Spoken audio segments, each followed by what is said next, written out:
Olá, eu sou o José Trajano e faço Pontapé. Sabia que aqui na Central 3 você não é um mero ouvinte? Nos ajudando a partir de R$14 através do Apoia-se. Você se torna membro do Clube Central 3, onde concorre a prêmios exclusivos, além de participar de um grupo de discussão sobre o conteúdo dos nossos podcasts. Acesse apoia.se/Central 3 e colabore com a mídia livre e independente. Cristo Redentor, braços abertos sobre a Guanabara.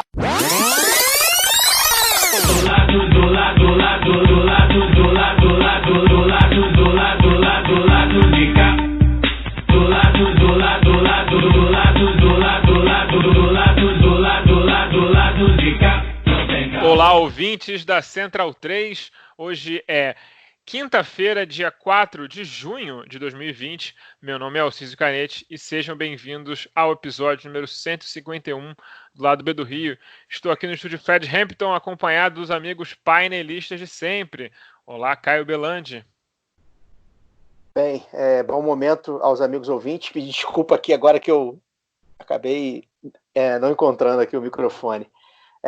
Pedir desculpa de antemão já pela minha conexão, pelo meu fone, enfim, estamos aí no dia 80 da quarentena e infelizmente a gente não está nas melhores situações aqui técnicas, né?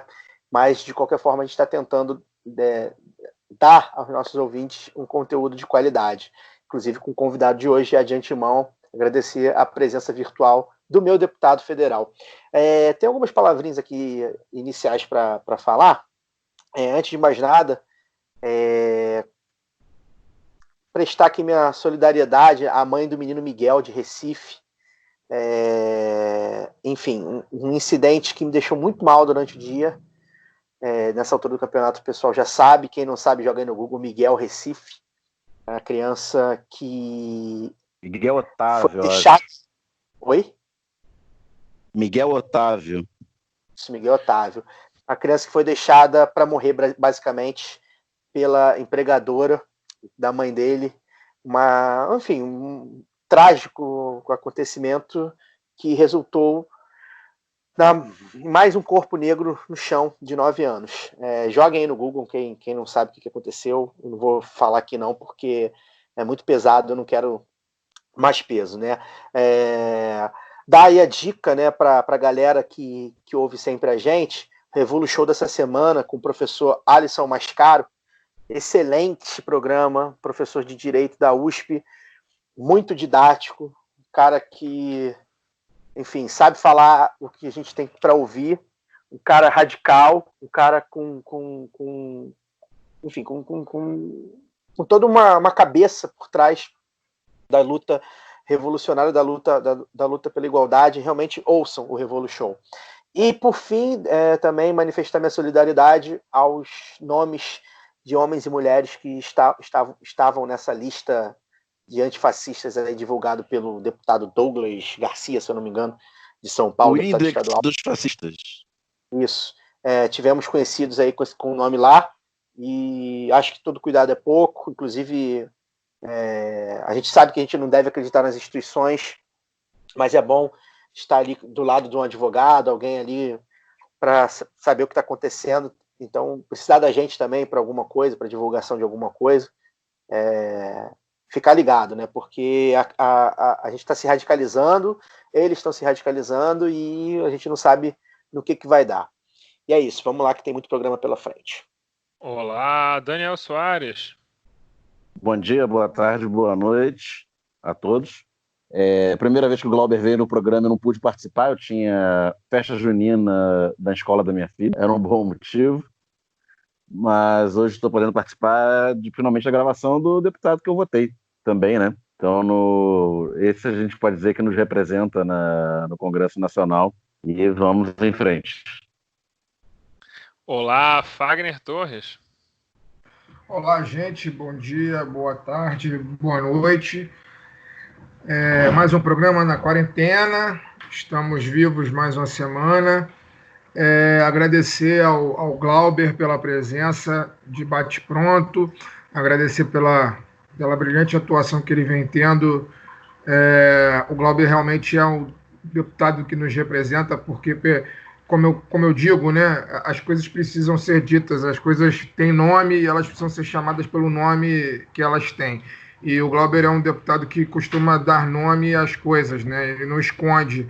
Quando ele diz que o Moro é um juiz ladrão, ele está usando o adjetivo correto, né?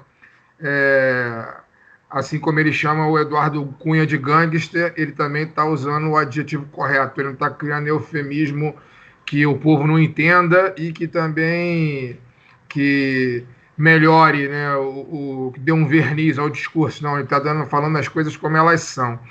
Então, agradecer a presença do Glauber com a gente, também me solidarizar com os militantes, alguns, inclusive, né, essa lista é tão louca que arrisco a dizer que alguns ali nem militantes devem ser assim, dos mais ferrenhos.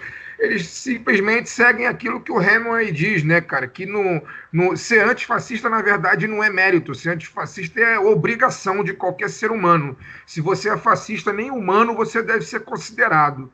Então, na verdade, é isso, assim. As pessoas, muito provavelmente, boa parte delas ali, por algum motivo, curtem alguma página antifascista e tal, mas é porque isso... Não é mérito para ninguém ser antifascista. Se o mundo fosse certo, né, todo mundo seria antifascista, porque fascista nem gente é.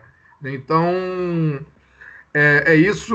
Minha solidariedade a essas pessoas, que todos eles ficam resguardados. Eu acho que a gente tem que tocar nesse assunto durante o programa com o Glauber, aproveitando que temos um deputado aqui para poder falar sobre esse assunto. E além disso, para finalizar minha abertura, dizer que essa semana eu estive no podcast Miolo de Pod, lá com o camarada Wesley e também com a Leila Germano, conversando sobre os acontecimentos da semana. Quem quiser ouvir o Miolo de Pod também está disponível em todos os aplicativos aí de podcast. A gente gravou na terça-feira, foi ao ar na quarta, foi muito legal, 1 hora de papo, e é isso. Bom, como já adiantaram aqui, hoje temos o prazer de receber o deputado federal Glauber Braga para conversar sobre tudo o que está acontecendo no Brasil. Olá, Glauber. Poxa vida, obrigado por esse convite, que bom estar tendo a oportunidade de estar aqui com vocês.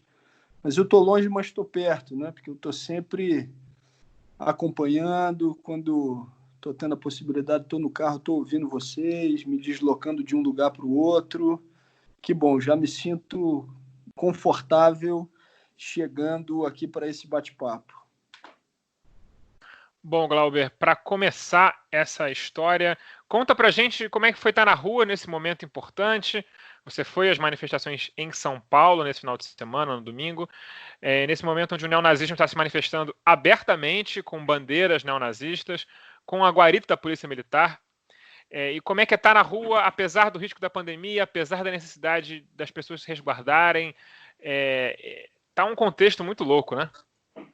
Foi difícil, não foi fácil. Inclusive, o processo de tomada de decisão foi um processo difícil, porque, querendo ou não, há aí uma contradição com aquilo que a gente vinha orientando as pessoas desde o primeiro momento, que é o isolamento social relacionado aos cuidados com a pandemia, as orientações da Organização Mundial de Saúde. Mas se apresentou como uma necessidade, não como uma regra. E aí quero aqui trazer alguns argumentos, né? Naquela semana, nas semanas anteriores, você tinha o vice-presidente da República fazendo um artigo onde ele não dividia simplesmente com o Bolsonaro uma manifestação de solidariedade. Ele dividiu uma manifestação de solidariedade pelo projeto de poder que eles compartilham. Além disso, né, você teve a manifestação do chefe do Gabinete de Segurança Institucional, Augusto Heleno, onde ele também fazia uma ameaça explícita de golpe no caso da investigação, onde podiam ter acesso ao celular do presidente da República. Depois Eduardo Bolsonaro dizendo vai ter golpe, só não dizendo quando que ia acontecer. E depois o próprio Bolsonaro dizendo a mesma coisa. Então, num contexto como esse, onde a prioridade necessariamente é acolher os doentes, fortalecer o serviço público de saúde e, ao mesmo tempo, garantir alimentação, vida para as pessoas, né? O que eu vi lá da moçada que estava se manifestando no domingo na Avenida Paulista foi que eles estavam ali porque já não aguentam mais, né? O grito de democracia significa muitas coisas, né?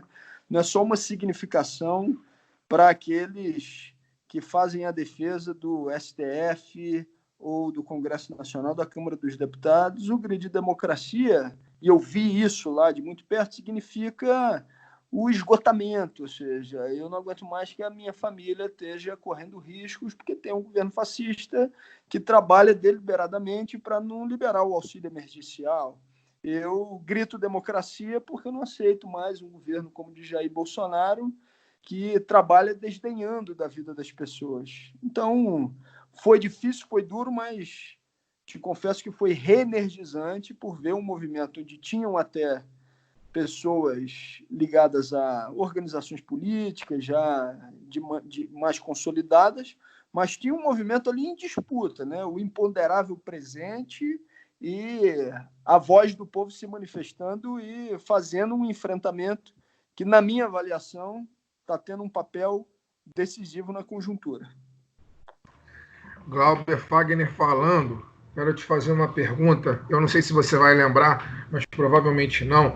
Há coisa de 2 anos atrás, a gente se encontrou numa dessas andadas aí pela cidade, você andando pela cidade, eu também, e a gente conversou durante 5 minutos, 10 minutos. Eu acho que na verdade tem mais de 2 anos, deve ter uns 3 anos. Foi pouco depois do golpe parlamentar, né? 2 anos tem que o Glauber foi no programa. Não, tem mais, acho que tem mais que isso. Mas deve ter sido uns 4 anos, Fagner. Mas foi logo depois do impeachment. Depois que a gente veio para ficar em quarentena, a ordem do tempo mudou completamente, né? Parece que eu já estou 1 ano trancado dentro de casa.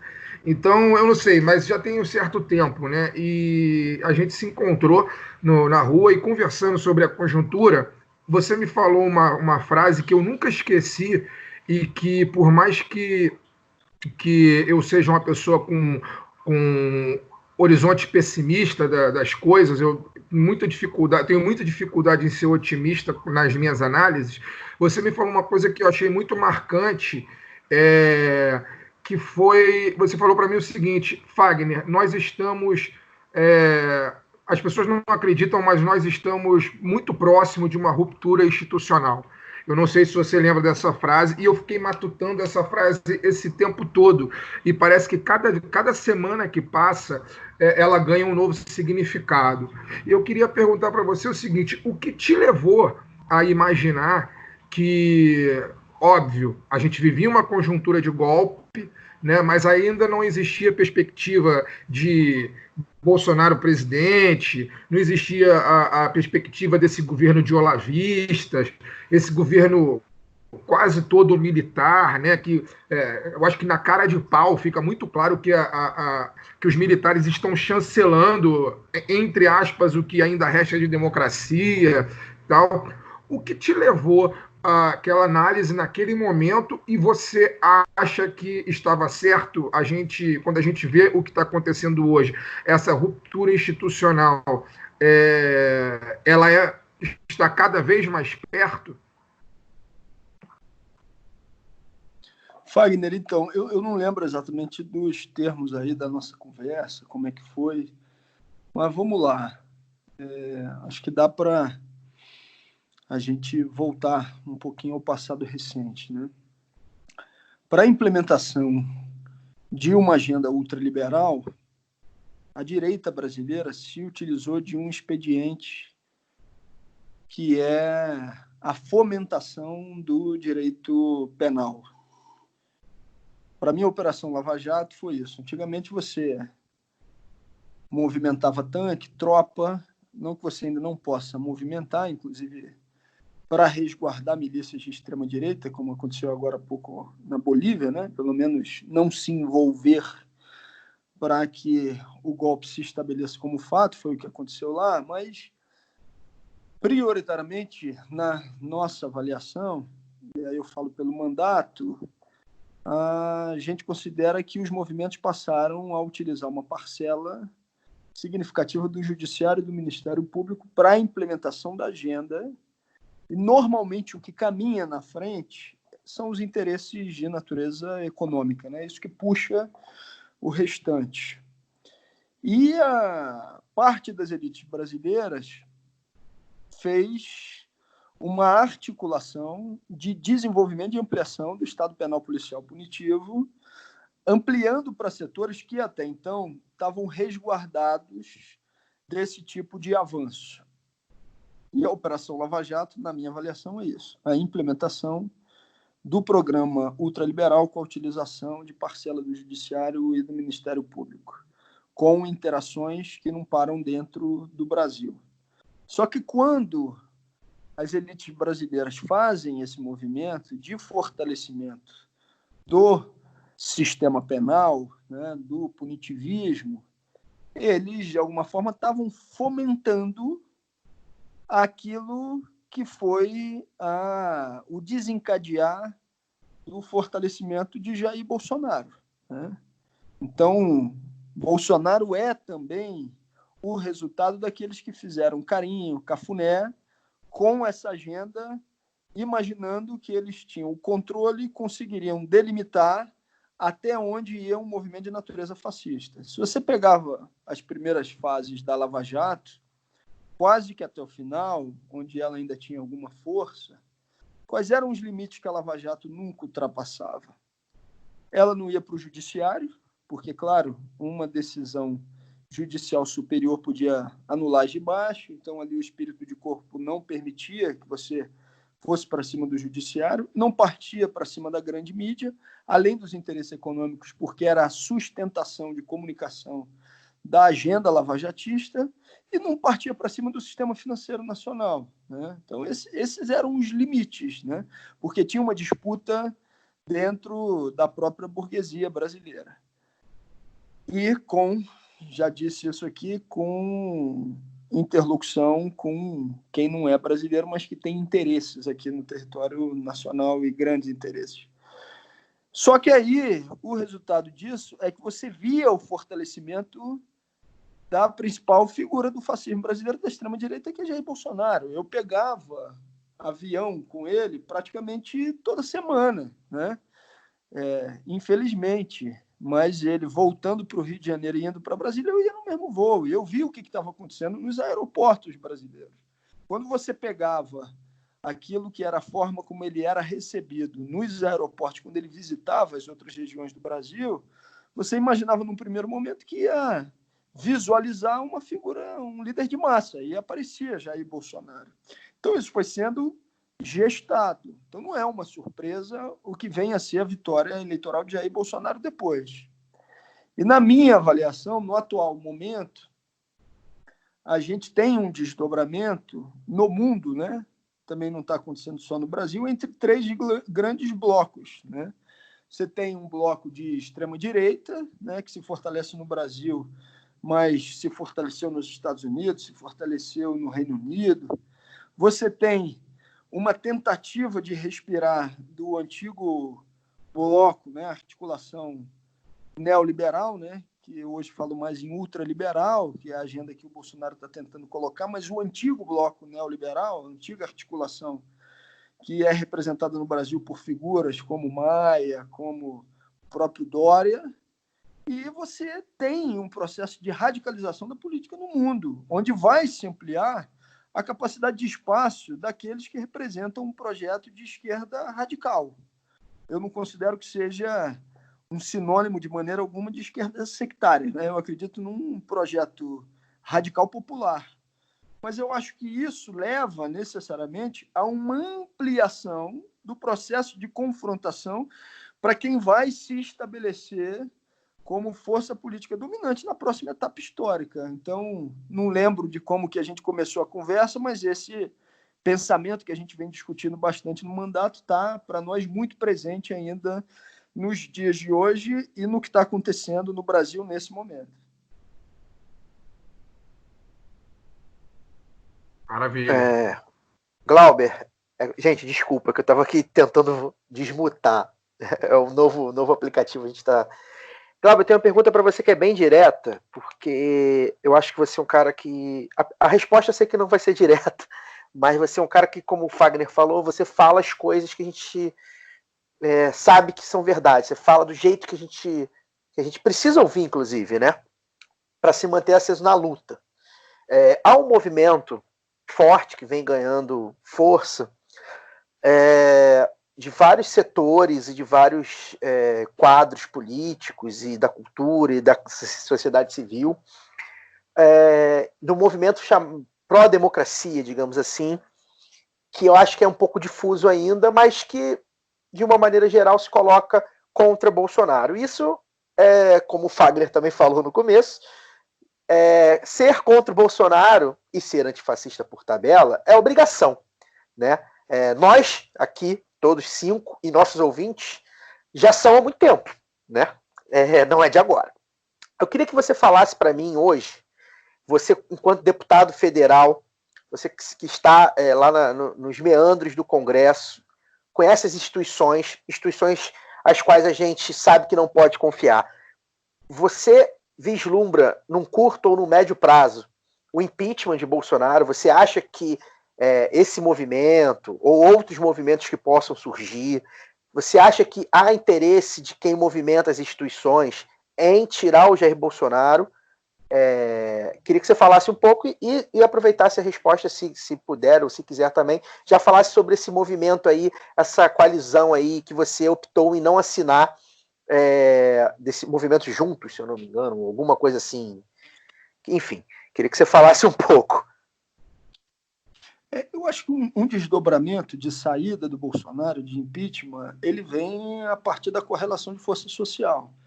Eu não acredito numa delegação às instituições, aos partidos da direita liberal, que se fantasiam de centro, para fazerem esse movimento de retirada de Bolsonaro. Até porque parte daqueles que fazem uma defesa da saída de Bolsonaro nesse campo não tem nenhuma dificuldade em ter ele sobre um maior controle para aplicação, do ponto de vista econômico, da mesma agenda ultraliberal. Isso quer dizer que eu acho que a gente não tem que ter unidade de ação com setores, inclusive, para além da oposição. Não é isso. Ou seja, eu acho que isso seria simplificar muito essa discussão. Eu acho que essa unidade de ação, às vezes, é necessária, inclusive com aqueles que estão fora do nosso campo. O grande problema, e para mim esse é um problema grave, é quando, a partir dessa unidade de ação, a gente abre mão de dialogar, de disputar, de conversar com o desalentado, com aquele que não quer mais dialogar sobre política, que espera um projeto político que fale sobre a realidade de vida dele. Então, assim, se for para eu fazer uma articulação, e esse é o problema, né? Pela saída ou pelo afastamento, impeachment do Bolsonaro ou da chapa Bolsonaro e Mourão, com outros parlamentares, inclusive da direita liberal, não tem problema nenhum. Quer votar junto? Vamos votar junto contra o Bolsonaro, pela saída dele, pela interrupção do programa.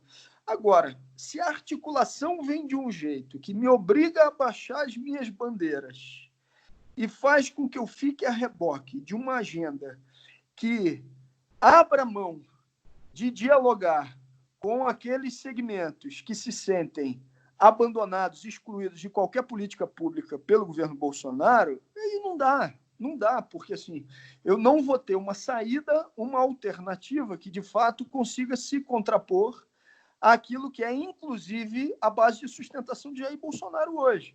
Porque, na nossa avaliação, o que sustenta ele hoje?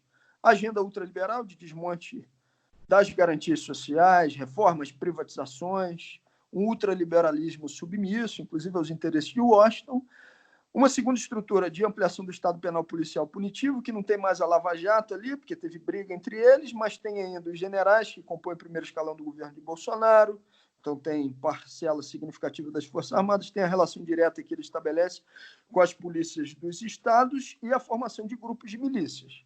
E uma terceira, que é a base mais fundamentalista, né, que segue uma orientação olavista, Damares, companhia, e que busca, inclusive, por parte de Bolsonaro, romper com uma articulação que passe pelo parlamento por uma ação direta na rua, né? Essas são as três estruturas.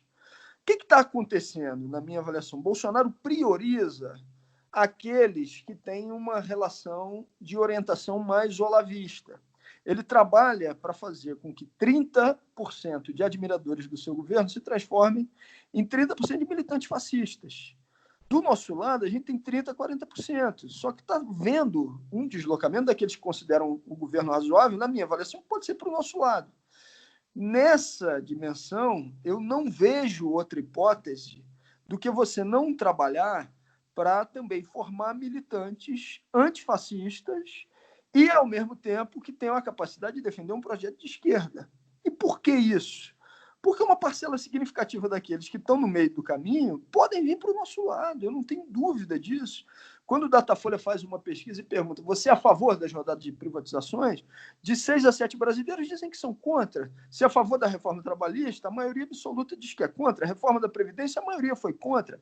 Depois eles tentaram aí dar uma maquiada nos números para fazer um empate de jogo. Então, nas pautas econômicas, a gente tem maioria social. Ter unidade de ação contra o fechamento de regime, sim. Mas ficar a reboque de uma agenda que não nos permita ampliar a nossa capacidade de interlocução com as pessoas que estão sofrendo as consequências da agenda ultraliberal, na minha avaliação, é um erro, inclusive de enfrentamento ao bolsonarismo. Porque o bolsonarismo tem muito mais do ponto de vista material do que nós, por exemplo, em armas, né? Isso não tem dúvida, eles têm as armas. O que a gente tem de mais do que o bolsonarismo tem? A gente tem mais gente que rejeita hoje do que aprova o Bolsonaro. Se a gente abre mão de dialogar com uma agenda que possa garantir direitos para as pessoas, daqui a pouco esse mesmo bolsonarismo vai cooptar essa agenda e levar mais gente para o lado do fascismo. Esse é o erro que eu acho que a gente não pode cometer. Respondi a tua pergunta? Acho que sim. Inclusive, é importante até para eu fazer um apontamento pessoal aqui. Eu sei que a galera quer ouvir o Glauber, mas eu queria falar também um pouco sobre, porque eu acho que fica parecendo às vezes, né, que acusado de sectarismo, ou então que enfim, não quer derrubar, quer fazer só oposição. Cara, eu acho que a gente precisa entender que um deputado como o Glauber, e aí eu falo como eleitor, inclusive, então estou muito à vontade de falar, esse cara já faz oposição ao que está aí há muito tempo, né? Então esse negócio de somos 70% não é bem assim, não. Tá? Eu fiz parte dos 40% que quis evitar a tragédia. Eu fiz parte dos, 30% ou 25% que em 2016 também quis evitar o golpe. Eu fiz parte dos 50 e pouquinhos aí por cento em 2014 que também tinha um plano de eleger Dilma em face ao Aécio Neves, que é um dos precursores, jamais esquecemos disso, do que a gente está vendo aí, porque foi o cara que, junto com outros, né, com o Temer, com o Eduardo Cunha, balançou a estrutura, a já frágil estrutura da democracia brasileira. Então, assim, somos 70%, vírgula, né? Eu sou o que eu sou, eu estou no meu lugar, e aí eu sei que eu falo pelos meus amigos aqui também, e pelo Glauber, eu estou no meu lugar. Né? Então, quem vem a mim nesse momento, e aí alguns que lavaram as mãos em 2018, que não quiseram escutar a gente desesperado, gritando que a gente estava elegendo um fascista, né? Alguns que de repente até fizeram lá a sua parte, mas não de maneira, né, mais firme, alguns arrependidos também, claro que temos. Então, assim, quem está vindo até nós, a gente precisa também explicar algumas coisas como está acontecendo. Então, quando eu vejo figuras como esses caras do MBL, gente do DEM, querer bancar o anti-Bolsonaro agora, me parece não, tenho certeza que é um oportunismo do ponto de vista de só querer tirar a figura que está ocupando a presidência hoje e manter muito do plano de governo, principalmente o plano econômico. Então, fica aí registrado. Eu queria só fazer um comentário, assim, eu não tenho dificuldade, por exemplo, com os 70% como slogan, inclusive como uma forma de pressionar e isolar o bolsonarismo, né? Eu não tenho dificuldade, inclusive, em unidade de ação com setores para além do campo da esquerda. Não tenho mesmo, né? Agora, eu tenho uma questão de natureza prática, pragmática no enfrentamento ao fascismo e à extrema-direita, que é o seguinte: se eu me articular sem levar as nossas bandeiras relacionadas a direitos sociais, aquilo que pode chegar como vida real para as pessoas, me articulando simplesmente com Rodrigo Maia e companhia, eu vou ser presa fácil para o bolsonarismo, eu vou ser presa fácil para Jair Bolsonaro. O que Bolsonaro quer é que a gente fique só sendo considerado uma articulação institucional, porque aí ele se coloca como anti-establishment e ele é o perseguido. Então, isso, na minha avaliação, é um erro. Então, assim, ter a unidade de ação contra um fechamento de regime ou uma ação bolsonarista, um ataque específico, problema nenhum. Agora, se isso for abrir mão, inclusive de disputar a maioria social por um projeto popular, aí é erro, é erro. Eu acho, por exemplo, sectário, quando fica aquela coisa, não me reúno com o PT, porque na eleição de 2001 eles ficaram junto com o PMDB e tal. Isso, para mim, assim, não cabe mais. Isso, para mim, é uma demonstração de sectarismo, inclusive dentro do campo da esquerda, né? Agora, do ponto de vista da eficácia política, inclusive, né, que eles gostam de utilizar o termo da eficácia, é fazendo uma aliança onde a esquerda vá a reboque da direita que a gente vence o fascismo? Não é. E a direita brasileira, se eles puderem, eles deixam essa disputa entre Bolsonaro e Moro, Bolsonaro e Rodrigo Maia, Bolsonaro e Dória, Bolsonaro e Mandetta. Por quê? Porque eles morrem de medo de um projeto popular que possa superar essa pseudopolarização. Acho que essa é a nossa tarefa, e é por isso que é um fato novo a história das organizadas, da moçada lá. Foi o que eu vi, né? Ou seja, hoje eu fiz uma live lá com o Tico Santa Cruz, porque ele está contra as posições que eu estou defendendo, com todo respeito, tenho o direito de fazer isso. Ele falou, a gente tem que furar a nossa bolha. Eu concordo, é claro que tem que furar a nossa bolha. A diferença é, para furar a nossa bolha, eu vou colocar as minhas energias prioritárias em fazer que Suzana Vieira não seja lavajatista, ou eu vou procurar reconquistar, dialogar com quem está na Baixada Fluminense, na Zona Oeste do Rio de Janeiro. Quais foram os estados brasileiros onde houve uma modificação para pior no que diz respeito à correlação de forças para a esquerda? Foi Minas Gerais e foi o Rio de Janeiro. Nos outros estados, mais ou menos que se manteve, tá certo? Que diminuiu um pouco a diferença. O que aconteceu? O que se perdeu? Em Minas Gerais, porque tinha um governo do Partido dos Trabalhadores lá com Pimentel pessimamente avaliado, que não dava para fazer a diferenciação do que era um projeto de centro ou de direita, né, com muitas dificuldades. E no Rio de Janeiro, a partir da base da família Bolsonaro, porque a gente perdeu a Baixada Fluminense, Zona Oeste. Eu acho que se a esquerda colocar mais energia exatamente nessa reconquista, a gente tem mais capacidade, inclusive, de fazer um enfrentamento ao fascismo bolsonarista. E por isso a minha esperança, quando eu vi a articulação das organizadas de esquerda, porque eu senti muito desse clima na breve experiência que tive na Avenida Paulista. Glauber, Glauber, então. O Daniel voltou. Então pergunta aí, Daniel. Não, o Glauber começou, inclusive, a responder a pergunta que eu ia fazer antes de eu fazer. Mas queria falar que você falou da importância de sair dessa articulação palaciana, digamos assim, para reconquistar o público popular, né? Que você falou do caso específico do Rio de Janeiro.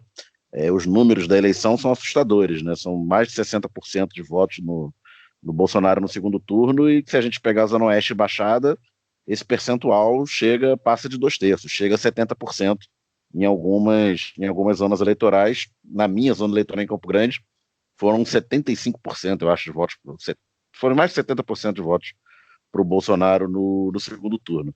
Então, queria perguntar para você, sendo um parlamentar compromissado com as causas de esquerda, como é que fica essa dupla atuação, né, no campo institucional, de um lado, como fazer esse enfrentamento, sendo uma minoria no parlamento, e como fazer esse enfrentamento nas ruas, né, e de puxar o público popular de volta para o nosso lado, né, digamos assim, num contexto de pandemia.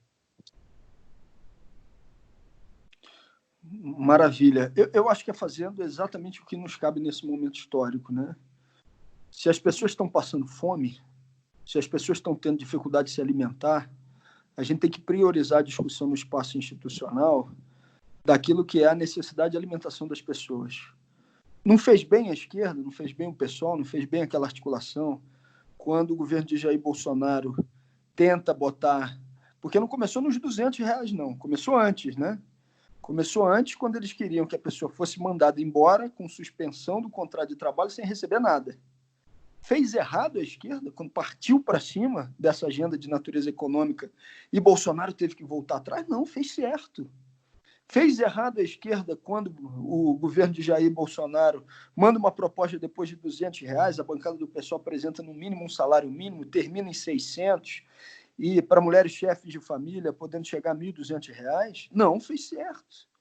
Faz certo, por exemplo, agora a bancada do PSOL e de outros partidos de oposição que procuram se articular para que na pauta da Câmara, prioritariamente, seja colocada a extensão do auxílio emergencial até o final do ano, na minha avaliação, faz certíssimo. Ou seja, não dá para ficar fazendo carinho no Rodrigo Maia, um cafuné nele, enquanto no meio de tudo que a gente está vivenciando, na sessão de ontem para hoje, estava sendo votado para que as redes de televisão abertas façam a ampliação dos seus sorteios e que isso seja um novo modelo de jogos que possam estar sendo disponibilizados.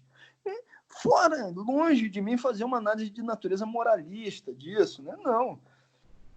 Mas ali é negócio, tá certo? É o governo Bolsonaro fazendo negócio junto com alguns veículos de comunicação para que a sua agenda possa sair fortalecida.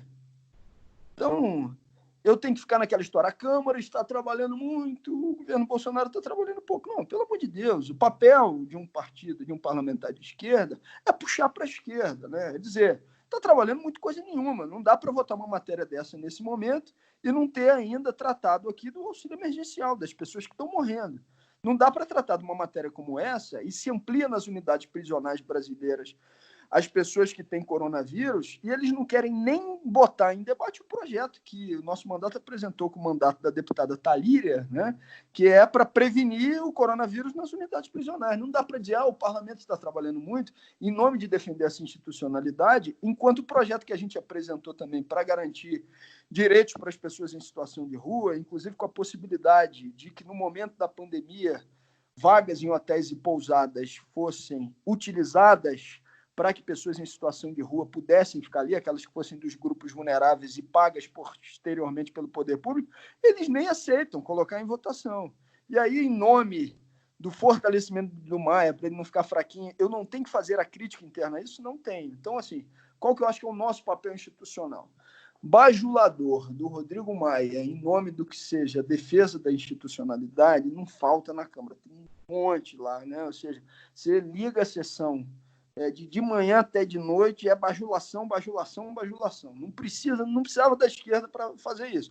Então, qual que eu acho que é o nosso papel? Nosso papel é, quais são as prioridades do Brasil agora? Fortalecimento do SUS, garantia de que as pessoas possam ter atendimento, que a gente está vivendo uma situação dramática, e auxílio emergencial e renda para que as pessoas possam minimamente fazer o isolamento social. A gente tem que forçar, né? A esquerda tem que estar fazendo um enfrentamento por aí. Estou citando 2 exemplos, como poderia citar vários outros. Eu acho que esse é o nosso papel, se articular com as dificuldades que as pessoas estão passando no seu cotidiano para forçar uma ação parlamentar que coloque essas matérias em votação. Bom, então, Glauber, você falou da necessidade de se conectar com o povo, com o qual acho que todos aqui nós concordamos, obviamente, e sobre a necessidade de radicalizar.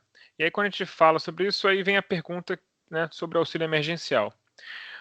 Por exemplo, eles queriam liberar todo mundo sem pagar salário, depois eles falaram, vamos pagar R$200, R$200 é um número assim que o Paulo Guedes ele gosta bastante de falar, né? Toda semana ele fala ou que ele vai dar 1 trilhão para o Brasil, ou que alguma coisa custa 1 trilhão, ou que ele vai dar R$200 para alguém. Esses são os números com quais ele trabalha, assim, não sei porquê, deve ter alguma questão psicológica para ser explicada. Mas por que na hora de propor as coisas que são tão sensíveis ao trabalhador, por que não radicalizar? Porque Por que oferecer, por exemplo, apenas um salário mínimo e não realmente uma renda digna para as pessoas ficarem em casa de cara e tentar trucar um valor muito mais alto e tentar ganhar a opinião pública e mostrar de que lado vocês estão de sempre?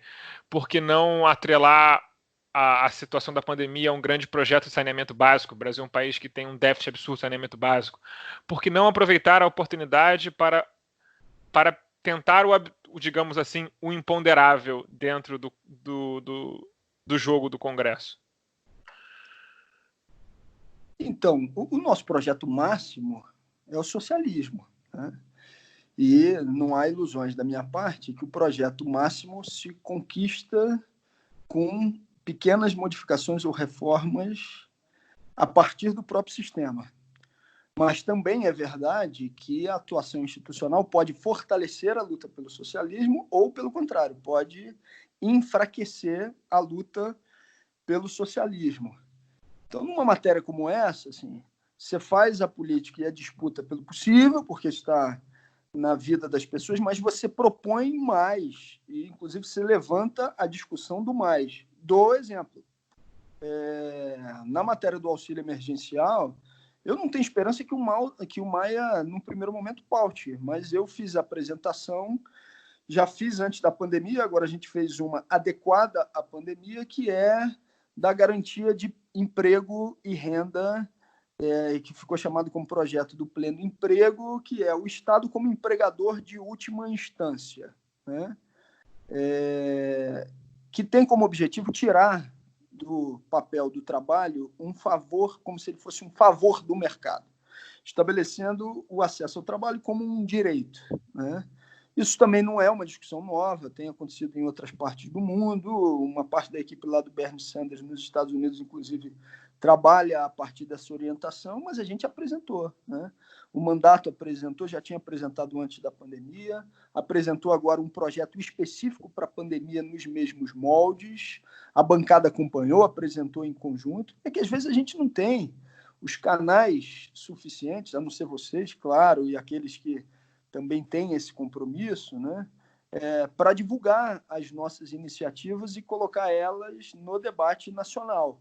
Mas tenho procurado, e que bom que você faz um questionamento como esse, porque nos força também à esquerda, tenho procurado fazer também do mandato um instrumento para poder fazer não só a discussão, mas a apresentação de pautas que não sejam exclusivamente aquelas que são possíveis no cenário imediato. Então, estamos fazendo as duas coisas, respondendo objetivamente a sua pergunta, lutando pelo socialismo, apresentando pautas mais ousadas e, ao mesmo tempo, no dia a dia, no cotidiano, verificando de que jeito, até onde a gente pode chegar nos limites da institucionalidade para garantir a vida do povo, das pessoas, a partir das suas necessidades reais. Maravilha, Glauber. Fagner falando de novo. Glauber, eu quero entrar nessa questão bolsonarismo, a ação e reação do governo às nossas ações de rua, principalmente, né, voltando um pouco no começo da nossa conversa.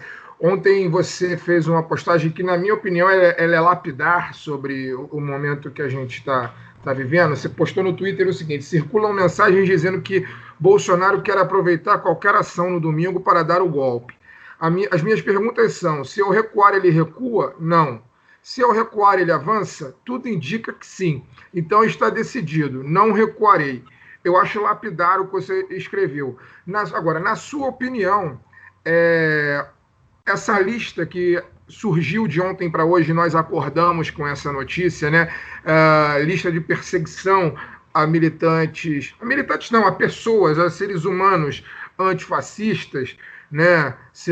Como eu disse na abertura do programa, seres humanos que estão fazendo nada mais do que o básico, né? Na sua opinião, já é uma reação ao que aconteceu no domingo? O governo se sentiu acuado pela ação das pessoas na rua e agora talvez inicia uma nova cartada de perseguição às pessoas que estão do lado da democracia, no sentido de tentar nos amedrontar? Eu considero que é sim uma reação, né? E essa reação vem a partir de uma modificação no cenário que não é pouco relevante. Bolsonaro considerava, e o seu staff político, que eles tinham o monopólio do signo da violência, do enfrentamento, né? Talvez algumas pessoas se assustem com isso, né, quando a gente for falar, mas a partir do momento em que você demonstra que, olha, você vai vir e eu vou reagir se você vier para o ataque, porque vocês são a representação de um fascismo que não vai parar, que precisa ser parado, vocês podem ter a certeza que tem gente que não vai aceitar e sucumbir ao avanço de vocês. Então, isso tem um efeito simbólico, que eu não tenho dúvida, que faz modificações no cenário. E tudo que eles puderem fazer para ampliar o medo das pessoas em um processo de reação, eles vão fazer. Porque não dá para a gente aqui vender a ilusão. Olha, é fácil, não tem risco nenhum, vamos para a rua. Não, é um movimento de natureza arriscada. Assumir a responsabilidade de um movimento de natureza arriscada, como fizeram os primeiros que tocaram essa iniciativa, não é algo fácil, tá certo? Porque tudo que não dê certo é colocado na conta de quem ousou. Então, não é simples, ou seja, não é algo, vamos fazer, é bacana. Não, ou seja, envolve riscos, mas também envolve riscos significativos a inação, o imobilismo, não fazer.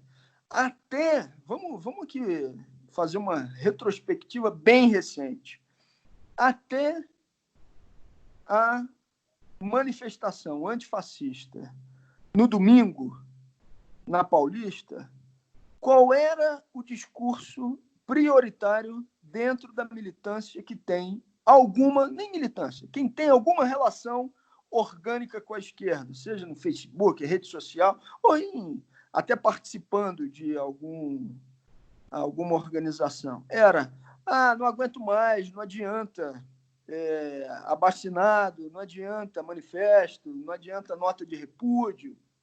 Era isso que estava indicando, ou seja, uma crítica ao imobilismo. Quando você sai do imobilismo para uma ação que é de rua, é claro que vai ter uma parcela que vai reagir. Agora, não dá para colocar os dois discursos no mesmo lugar. Ou seja, ou é imobilismo, tá certo? Ou de alguma forma, você não precisa aceitar taticamente quem está tocando aquilo.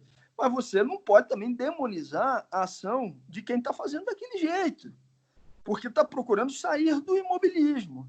Acho que você pode ter discussões de natureza tática. Olha, eu não acho que é o momento, por esse motivo, por aquilo.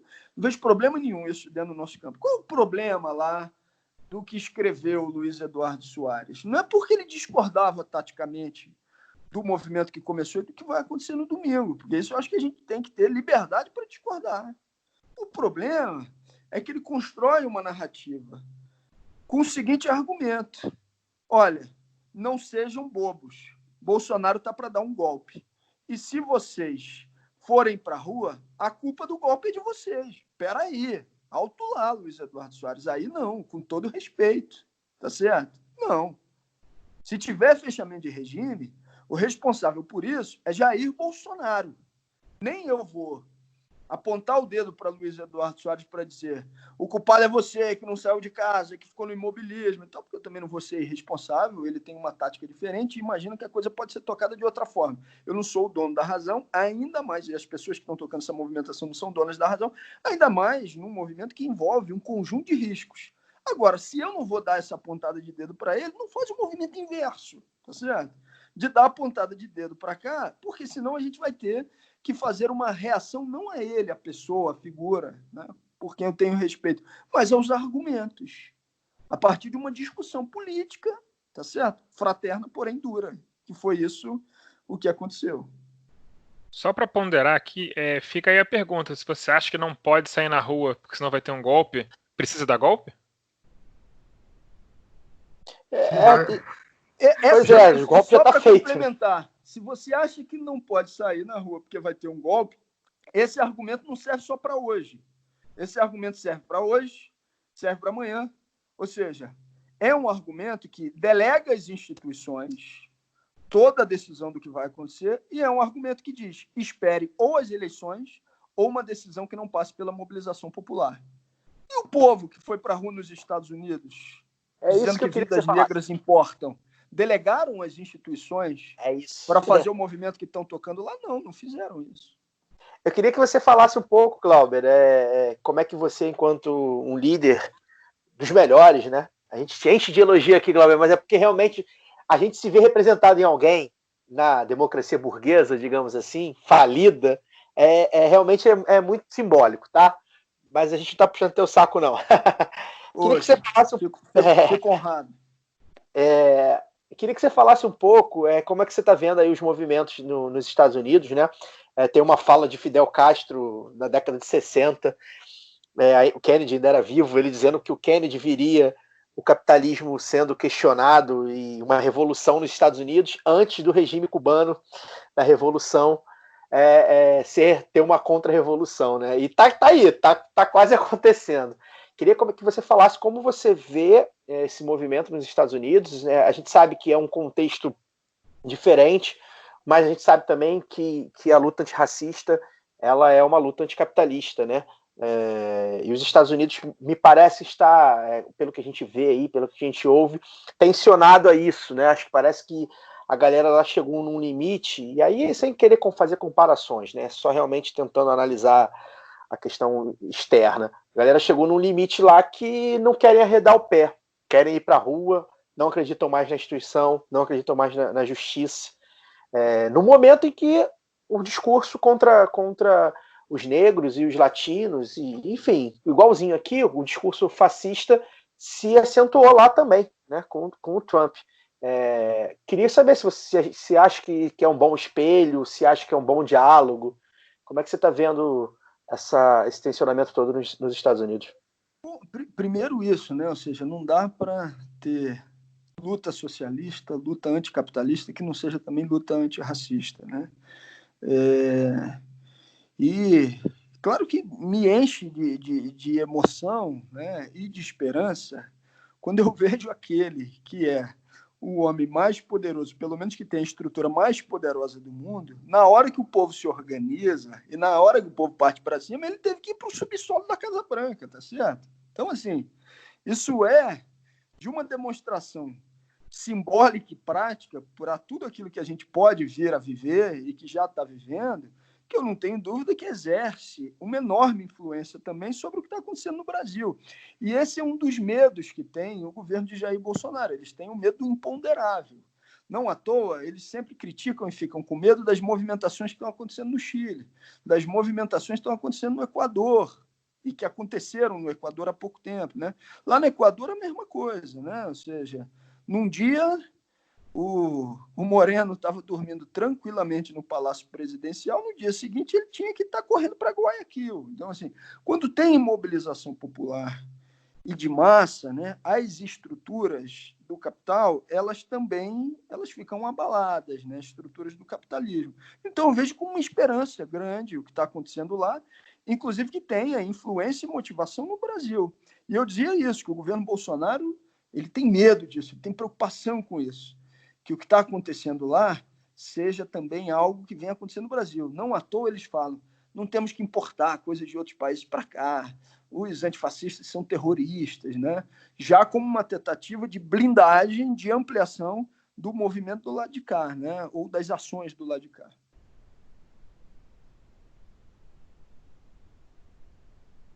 Daniel? Estou aqui. Glauber, o governo, a gente falou aqui do papel dos militares, né, no governo, que já é praticamente um governo militar, né, um ex-capitão que está fora do exército há 30 anos, mas fez toda a sua carreira política em cima de proselitismo com a classe, aí falando, usando a palavra mesmo, né, com a corporação militar. Não sei se chega a mais de 10, mas certamente tem mais de 10 generais entre primeiro escalão e segundo escalão, e centenas, né, de oficiais da reserva e agora até mesmo da ativa, né? O general Pazuello, o interino efetivado no no Ministério da Saúde. Está pior do que time de futebol que fica efetivando treinador interino. Teve uma época que era moda. Como é que você vê o papel das Forças Armadas tanto na sustentação política do governo Bolsonaro, né, que é assumindo a parte operacional em diversos setores, por um lado, e por outro, sustentando politicamente, né, como uma sombra, como uma ameaça permanente às instituições, como fez o general Heleno na sua nota, e, por outro, como é que você vê se efetivamente a tropa estaria disposta a bancar uma ruptura institucional, considerando que o que se lê aí que a parte operacional, né, do Exército, né, o comandante do Exército não fecha 100% com essa turma, ou seja, que haveria divisões também na cúpula militar.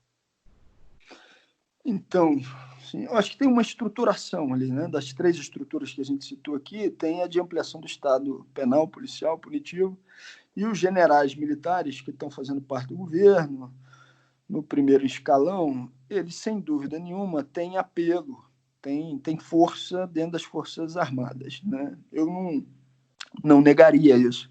Eu tive uma passagem que eu fui para a Amazônia brasileira, não sei se vocês lembram disso, que teve lá um exercício militar na Amazônia que ficou conhecido como Amazon Log, que era uma ação entre Peru, Colômbia e mais um país, com a presença das Forças Armadas dos Estados Unidos. E eu achei um absurdo uma coordenação de exercício militar daquele. Liguei para o Ministério da Defesa e falei, olha, se vai ter a presença das Forças Armadas dos Estados Unidos, eu queria saber, então, se podia ter um parlamentar brasileiro fiscalizando. E eles, deputado, se você arrumar um jeito e tal, a gente recebe lá. Pô, chegar na Amazônia não era uma coisa tão simples assim. Mas acabou que a gente conseguiu ir e eles receberam, né? E realmente acompanharam a visita ali o tempo todo. Boa parte desses que estão hoje no primeiro escalão de Bolsonaro estavam lá, né?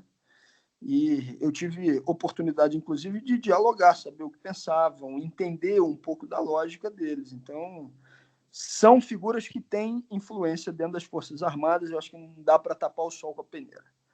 Mas, no que diz respeito à divisão entre eles, entre o comando das forças, eu não tenho uma melhor estruturação ou um maior aprofundamento para dizer algo aqui que seja consistente, né? Então eu prefiro não fazer, mas de vez em quando você faz uma conversa, hoje um diz, não, tem diferenças lá e tal, aí você conversa com outro, tem diferenças, mas tem uma posição muito forte contra a esquerda. Eu queria falar da onde está um espaço que aí eu não tenho dúvida, tem um caminho muito aberto para um diálogo a ser estabelecido pela esquerda brasileira. São os militares de baixa patente, né?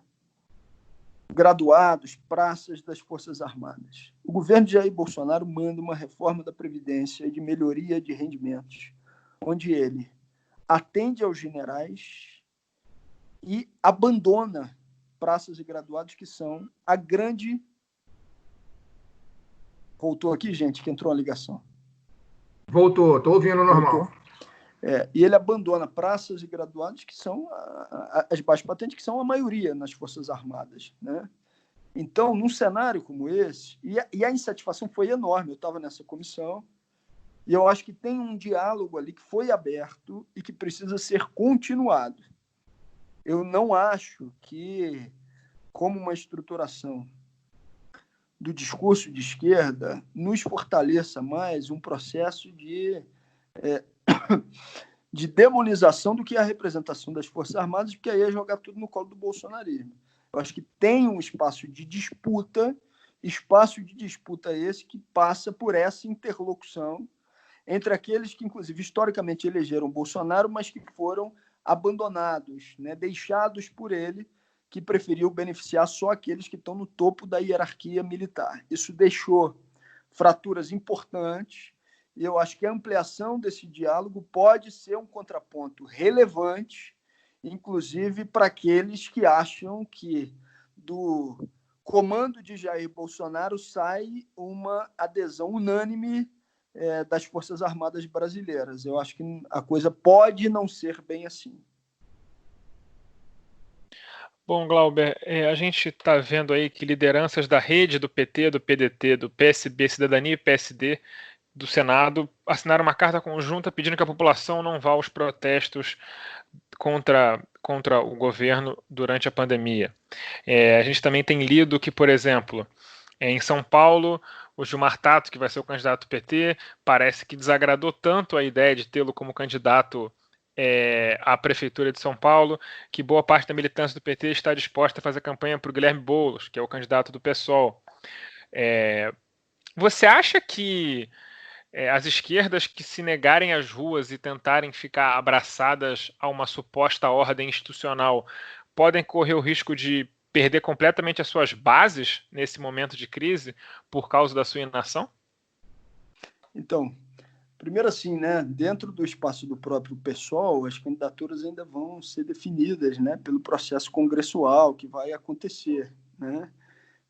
São Paulo mesmo tem 3 candidaturas colocadas, tem a do Boulos. É verdade, você tem razão. Também, porque né? O Boulos é o favorito, digamos, nessa prévia interna. Sobre favoritismo da prévia interna, eu te confesso que não vou me atrever a falar. Não. Você tem todo o motivo do mundo para não opinar sobre isso. Mas digamos que, porque eu tenho... seja o candidato do pessoal, a pergunta está mais relacionada à insatisfação da militância do PT com o seu candidato mesmo, até do que pela própria candidata do Boulos. Eu acho que essa insatisfação fica evidente aí por algumas manifestações feitas.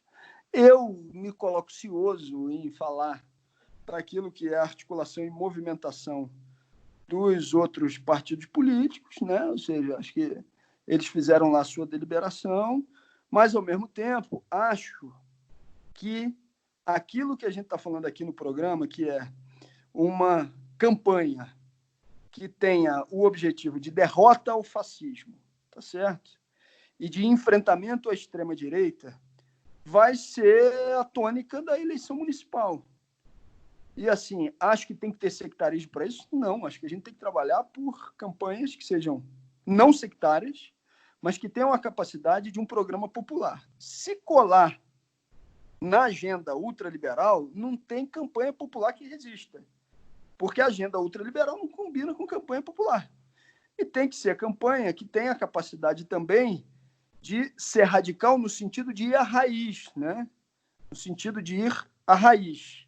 Eu acho que essa é uma tarefa que a esquerda brasileira, o PSOL, por exemplo, não pode deixar de colocar à disposição no momento de fazer esse enfrentamento, seja qual for a candidatura. Então, acho que tem que ter amplitude, tem que ser não sectário, mas ter a capacidade de construir um programa popular e que se apresente como novo no meio da geleia geral, que parte da direita vai tentar ainda sustentar para manter os seus espaços de poder.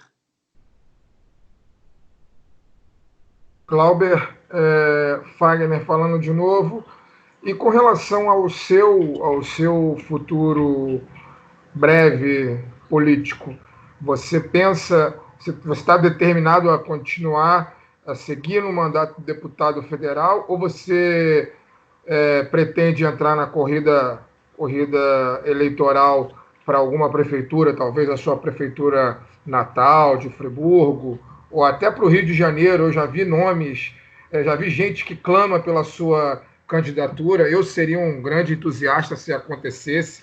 Você pensa alguma coisa sobre isso, ou você acredita que no momento o seu lugar é a luta parlamentar em Brasília e lutando pela sustentação da democracia, né, do que resta do processo democrático? Como que você está pensando sobre isso? Mas vocês não me avisaram que a conversa toda ia ser difícil, mas que as perguntas mais difíceis, assim, vocês iam deixar ali para o finalzinho, né? Que essa daí a gente tem que ter todo o cuidado para responder, para para depois não ser. Seu domicílio eleitoral, inclusive, eleitoral em dentro do Nova próprio Friburgo partido, ainda, Cláudio? né? Oi? Glauber, seu domicílio eleitoral ainda é em Nova Friburgo? Então, deixa eu dizer uma coisa para vocês. Ih. Eu não sou candidato a prefeito em Friburgo. Quem é o nosso pré-candidato lá é o Cláudio Damião, que tá, inclusive, já estava, né, antes da pandemia, construindo a sua pré-candidatura. Ao mesmo tempo, eu considerava que a candidatura do Marcelo, ela, a que prioritariamente tinha condições, inclusive, de defender o que eu falei aqui, de ser uma candidatura de caráter amplo, mas, ao mesmo tempo, pelas estruturações e por quem acompanha, de ser uma candidatura radical e, ao mesmo tempo, popular. Inclusive, acho que no próprio município do Rio de Janeiro vai, querendo ou não, ser uma campanha nacionalizada e provavelmente é a que mais repercuta no Brasil, além de São Paulo, porque é a terra da família Bolsonaro, né? E acho, inclusive, que para o fortalecimento do argumento utilizado pelo próprio Marcelo, de que é necessário as candidaturas que têm condições de ser mais amplas e fazer esse enfrentamento com mais força, ele seria o melhor candidato. Não deixo de dizer que ele tem legitimidade para tomar a decisão que ele achar que deve tomar, mas eu não posso deixar de fazer essa ressalva, que é, inclusive, até certo ponto, elogiosa a ele, mas não a decisão adotada por ele, mesmo considerando legítima. E sobre uma possível... A gente tem uma questão que está aí colocada, que são os prazos eleitorais, né? Vai haver alteração da data de eleição, vai haver alteração do prazo no que diz respeito ao sistema de encaminhamento das filiações. Disso depende qualquer movimentação de domicílio eleitoral que possa ser aceita para uma possível disputa eleitoral para qualquer candidato em qualquer município. Eu só posso ficar até aqui nessa resposta para vocês. Emendando nessa questão aí da candidatura do Freixo, um dos motivos que ele deu para não correr foi que não estava viabilizada uma frente ampla dos partidos principais de oposição. O que a gente percebe, não só no Rio, mas como no Brasil inteiro, e grande parte porque, né, metade dessa discussão faz questão de dizer isso o tempo todo, é que o grande motivo de não conseguirem fechar as maiores alianças, sim, para prefeituras na esquerda, é que o PT e o Lula e o PDT do Ciro, e pessoalmente Lula e Ciro, fazem questão de bater cabeça publicamente sobre as suas desavenças, embora seus planos políticos sejam quase idênticos, o que faz a desavença política pessoal deles parecer ainda mais ridícula. Eu não sei se eles perceberam isso ainda.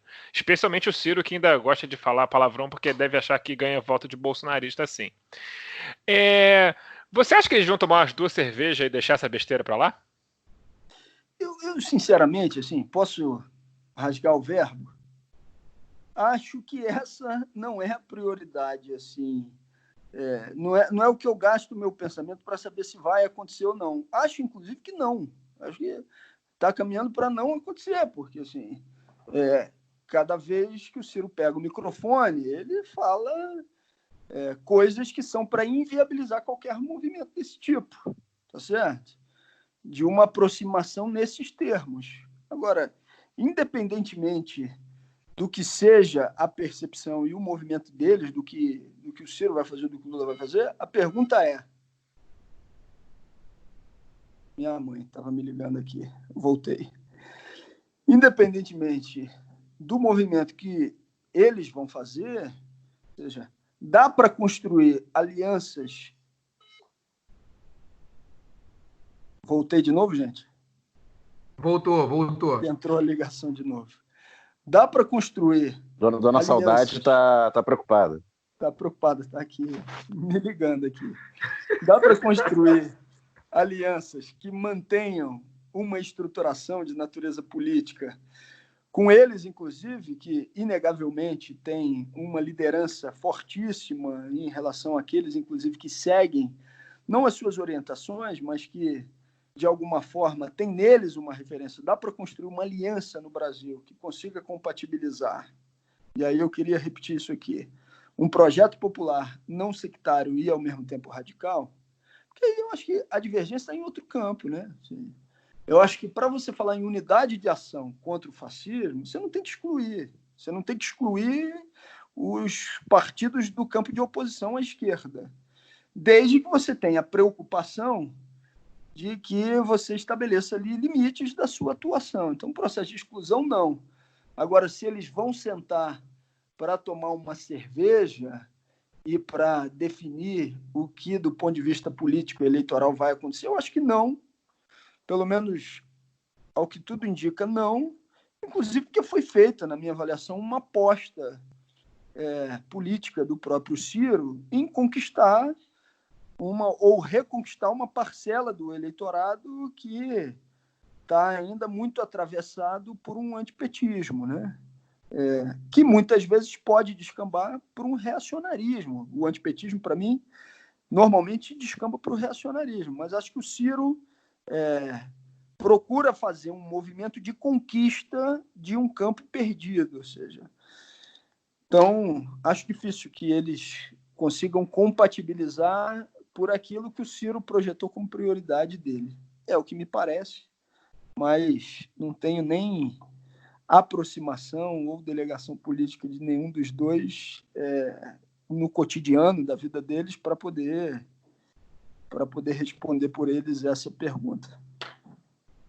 Glauber, queria que você falasse, a gente já falou sobre a questão aí de frente ampla, 70% tal, a gente já falou desse tema, mas eu queria que você falasse mais especificamente do posicionamento, principalmente do Witzel, mas de outros governadores também, Witzel e Dória principalmente, que são figuras que eu até brinquei no Twitter esses dias, né, que eu acabei colocando eles na frente do meu ódio, porque além de serem exatamente tudo que o Bolsonaro eles só são um pouco mais limpinhos, né, tem mais liturgia, eles já são traidores, né, traíram, assim, claramente traíram o Bolsonaro, oportunistas se usaram do Bolsonaro para se eleger, principalmente o Witzel, né, e agora se opõe, agora não, né, já de um tempo se opõe, inclusive com Dória dizendo aí, essa semana que viu, nos primeiros 3 meses, viu a escalada autoritária do Bolsonaro. É um brincalhão, né? É um brincalhão. Queria que você falasse um pouco como é que você, principalmente do Witzel, né, já que você é daqui do Rio, os cuidados que a gente tem que tomar, né? Porque eles, né, principalmente o Witzel, acabou um pouco mais austero ali na questão da quarentena, um pouco mais pró-ciência, digamos Witzel assim. Que mais lidera os fascistas contra o fascismo, hein? Pois ele que falou, né, acabou sendo investigado também pela PF. Eu queria que você falasse um pouco sobre esse cuidado, porque assim, a gente acaba tendo que, quando o Witzel vem a público defender a ciência, vou repetir a Fagner do Fagner no começo. Isso é o mínimo, né? O muro tá tão baixo que a gente fala assim, pô, aí, ó, o Witzel defendeu a ciência. Tipo, foda-se. Ele era o mínimo que ele tinha que fazer, enquanto o governador dos principais estados do país. Então, eu queria que você falasse um pouco sobre como é que você vê esse deslocamento, né, lá também. A gente sempre fala que a esquerda é dividida, mas a gente não percebe que a direita é muito dividida, talvez até mais. Queria que você falasse um pouco sobre como é que você vê esse deslocamento aí de forças em tão pouco tempo, né, em um ano de governo Bolsonaro, governadores, quadros comentaristas, até deputados mesmo, o pessoal do MBL e tal, deslocando-se para uma oposição de direita, né? De algumas até de extrema direita ao Bolsonaro.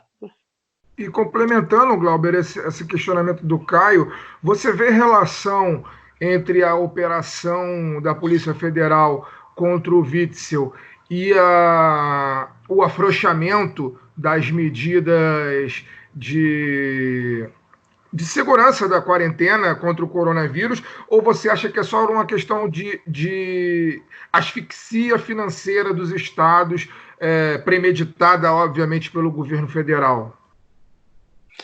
Então, um amigo meu me disse um dia desse, não sou eu que estou falando, foi ele, e eu não sei se alguém já disse isso na história e ele estava repetindo a frase, Eu desconheci, eu ouvi pela primeira vez. Ele me disse o seguinte: um liberal de direita é um fascista de férias, né? Se a gente acreditando nisso ou não, eu acho que tem diferenças ali entre o que é a representação do campo político que eles vão procurar sustentar entre o Witzel e o Dória, por exemplo. O Witzel, ele tem pouquíssima possibilidade de sustentação fora do bolsonarismo. Pouquíssima, né? Você vê que essa turma que é muito colada no bolsonarismo e que tem como discurso prioritário a agenda de ampliação do Estado penal, policial, punitivo, quando eles rompem com o bolsonarismo, eles vão à lona. Você pega as redes sociais do Witzel, elas vão lá para baixo, né? Elas ficam muito ruins, elas ficam com pouquíssima adesão, normalmente é de ataques contra eles. Então, eu não vejo, com a articulação de Bolsonaro, a possibilidade do Witzel encontrar um outro espaço político para fora do Bolsonaro. Mas isso é futurologia, mas num primeiro momento é o que eu vejo. O Dória, apesar de ter também os mesmos contornos, ele acaba se associando, a partir das ligações empresariais e da aplicação da agenda ultraliberal prioritariamente, com o campo que aqui, no início, eu falava que era aquele neoliberal que estava tentando respirar e se pegar para sobreviver numa polarização crescente que está ocorrendo no mundo. Então, o Dória ele vai ter mais facilidade de se pegar ali com figuras como Maia, outras figuras do PSDB, para sustentar uma força política a partir desse campo. Acho que a vida do Witzel é muito mais difícil, porque o espaço do que seria o bolsonarismo raiz está completamente ocupado, e ele vai ser considerado por eles isso, um traidor, né? Ou seja, alguém que não vai conseguir estabelecer a mesma força daquilo que é a árvore mãe, né? De onde saiu o restante daqueles que... melhor a árvore pai, né? Daqueles que saíram do que é a representação do bolsonarismo. Eu acho assim, sobre as ações da Polícia Federal contra o Witzel, tem uma disputa na Polícia Federal no atual momento, né? Acabou de acontecer, foi há 2 semanas, Bolsonaro aprova na Câmara uma disponibilização de gratificação e cargos para agentes da Polícia Federal. E a gente discutiu muito isso na bancada. Eu falei, gente, isso daí a gente tem que pelo menos dar uma sinalização, porque é a ampliação do Estado penal policial punitivo e uma ação direta de Bolsonaro para ampliar sua influência sobre a PF com a saída do Moro. E Bolsonaro vai dar uma canetada e num dia tem lá 100 nomeações ou gratificações e tal para a PF. Uma parte da Polícia Federal ainda tem a influência do que seria ali o Moro, o morismo, que é aquela que está seguindo as orientações do Alexandre de Moraes. E uma outra parte está sendo cooptada para exercer diretamente aquelas que são as tarefas colocadas por Bolsonaro que precisam estar sendo viabilizadas. E eu acho que a ação do Witzel, ninguém coloca a mão no Witzel, pelo amor de Deus, né? Pelo contrário, né? Ele já demonstrou seu caráter patrimonialista desde o período da campanha eleitoral, quando surgiram os vídeos, mostrava o jeito que o cara tinha que ganhar mais, burlando isso, aquilo. Então, ou seja, não dá de maneira nenhuma para você fazer uma defesa de natureza moral do que é a representação do Witzel. Pelo amor de Deus, impossível. Agora, também não dá para a gente ter dúvida de que Bolsonaro é capaz de fazer qualquer coisa no enfrentamento político para a viabilização do seu projeto autoritário, do projeto fascista. E como ele fez uma articulação contra os governadores, porque isso fortalecia a narrativa dele contra o isolamento social e a dificuldade da liberação do auxílio emergencial, dizendo que todo mundo tinha que voltar ao trabalho, nada melhor do que eles começarem por aquele que era um adversário já declarado, um traidor do bolsonarismo, do fascismo raiz. Então, assim, vão para cima do Witzel também. Ou seja, e aí a justificativa foi, mas isso passou pelo MPF, passou pelo Supremo. ok, né?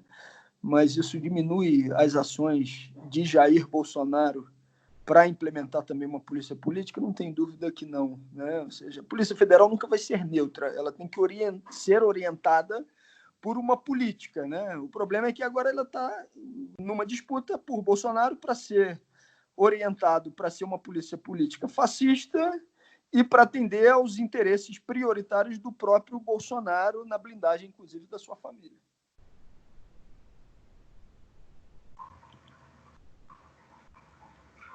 Bom, se o Daniel não quiser perguntar, eu pergunto, Daniel. Você não quer, não? Acho que o Daniel... Não, é que eu não entendi que o Glauber tinha acabado de falar, mas pode passar, pode seguir. Tá, então eu tenho uma pergunta interessante, já que a gente está no tema oportunistas. Existe um oportunista aí que está dando o que falar na internet, que é o Alexandre Frota, né? Foi do PSL para o PSDB e agora virou anarco-frota. E hoje entrou com um projeto de lei muito bom para impedir mineração em terras indígenas, criando uma pena específica para isso e tudo mais. É óbvio que se trata de um oportunismo dele, mas pode também ser um visionarismo. Ele pode estar achando que a maré vai virar e já está querendo pegar o próximo barco, vai saber. Mas isso também vem para uma questão da administração do Salles no Ministério do Meio Ambiente. O Brasil está fazendo de tudo, né? Ele está fazendo de tudo, está até fechando base do projeto Tamar, está fazendo de tudo o Brasil se tornar um pária internacional no ponto de vista de padrões de cumprimento de leis ambientais e tudo mais. Eu sei que o seu mandato é só um, mas como é que um cara como Frota consegue dar a volta na esquerda inteira com um projeto de lei desse e ele se parecer à esquerda de muitos que estão em partidos tradicionais de esquerda? Eu acho que, assim, com certeza, se for fazer uma avaliação pormenorizada, tem projetos. Eu não conheço o projeto dele, né? Mas projetos que procuram a defesa do que é a representação de terras indígenas, Amazônia, por parlamentares de esquerda. Mas talvez tenha mais repercussão a partir do momento que foi apresentado por ele, né? Pelos motivos aí que são óbvios, né? Que é o que é o ineditismo a partir do momento em que ele apresenta, né? Isso, de alguma forma, desperta interesses. Então, mas eu acho que se for fazer, não falo nem do nosso mandato, mas de outros parlamentares que têm um acúmulo na pauta ambiental, lá na nossa bancada, por exemplo, a Thalíria Petroni tem procurado também fazer uma discussão muito forte no que diz respeito ao ecossocialismo, né? Eu não tenho dúvida que vão ter projetos que atendem aos mesmos objetivos, mas que não geram o mesmo tipo de repercussão que a apresentação dele gerou.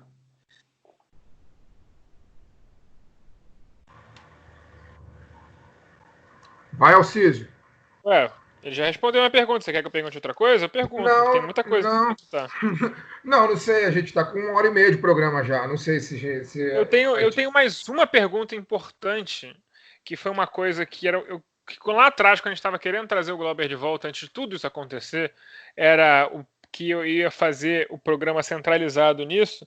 Falando de um projeto de lei, tem um projeto de lei seu, Glauber, que me parece muito interessante, e o Daniel vai poder falar melhor porque ele é economista, sobre uma garantia de emprego para a população, né? Você retiraria da pressão do desemprego estrutural e você jogaria esse trabalho para frente de trabalho e tal. Explica melhor esse projeto, por que você acha que isso é um projeto fundamental para a população brasileira?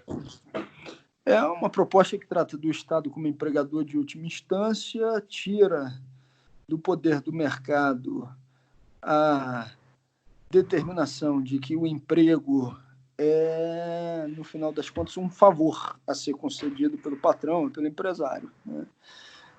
Por isso, por ser o Estado como empregador de última instância, ficou conhecido como Projeto Pleno Emprego. Foi muito atacado pela turma do MBL e companhia, disseram que eu tinha que receber o Prêmio Nobel de Economia por conta da apresentação desse projeto, né? Ironizando, botando nas redes, mas não é nenhuma ideia original, né? Que tenha surgido aqui. Eu contei com a colaboração aí dos economistas da liderança do PSOL, prioritariamente o Davi Decast, mas parte da assessoria econômica do Bernie Sanders já vem fazendo essa discussão, já tem um projeto parecido que acontece na Índia, mas mais voltado para a zona rural indiana.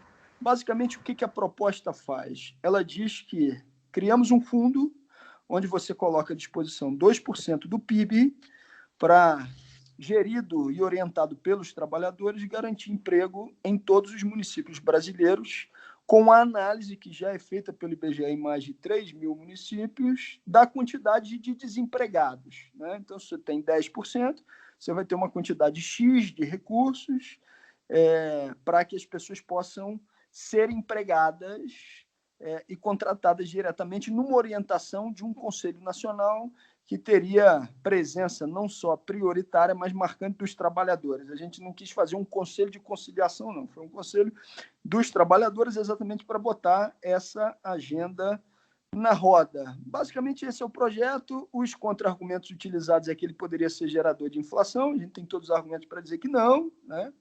E, além disso, de que não teria dinheiro para fazer isso. Ou seja, como é que se sustenta a argumentação de que não tem dinheiro? Primeiro, né, que a União tem mecanismos próprios, não é igual a um estado ou um município, muito menos a uma casa, a uma residência, tem instrumentos próprios de política econômica para a definição, inclusive, de qual vai ser o seu orçamento, inclusive para a impressão de moeda. Mas, mesmo se não tiver concordância da gente nesse ponto, como é que dá para falar em falta de dinheiro se o governo apresenta um pacotão de 1,2 trilhão de reais para os banqueiros, né?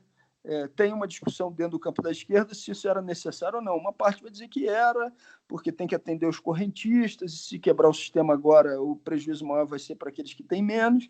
Eu não vou entrar nessa seara aqui agora, eu tenho uma percepção diferente, mas, independentemente disso, 1,2 trilhão é muito mais do que os 2% do PIB, dos bilhões de reais, que seria um projeto como esse de pleno emprego que eu apresentei na Câmara, né? E também, se tiver alguém do MBL ouvindo, vai dizer, você está mentindo, porque esse 1,2 trilhão de reais não é de dinheiro novo. Não, uma parte é de dinheiro novo, sim. É verdade que uma parte seria dos compulsórios, que são os recursos que ficam no banco, que recursos do cidadão, inclusive, que podem ser voltados para mais crédito, mas que poderiam legalmente ser utilizados para outros fins.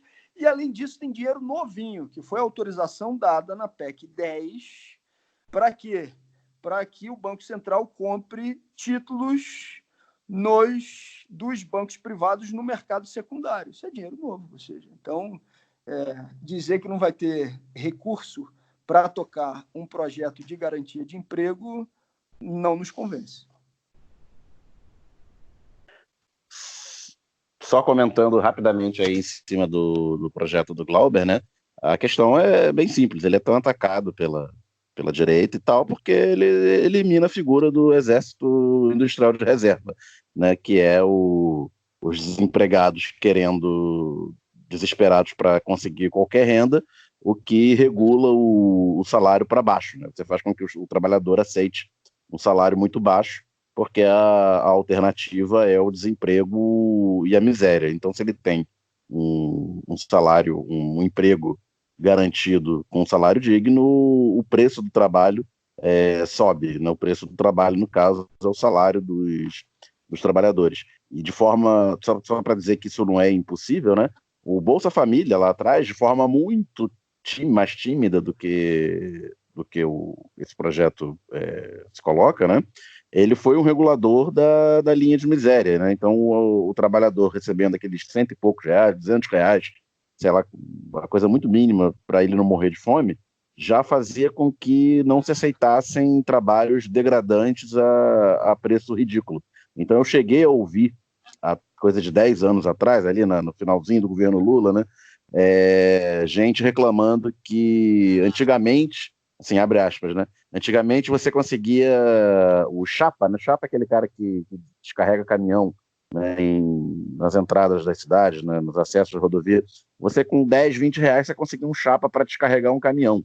Hoje você não consegue, porque ninguém quer trabalhar, ou ninguém quer trabalhar, o cara não quer fazer um trabalho braçal que é pesadíssimo. Aconteceu com as domésticas também, prato né? de comida, literalmente.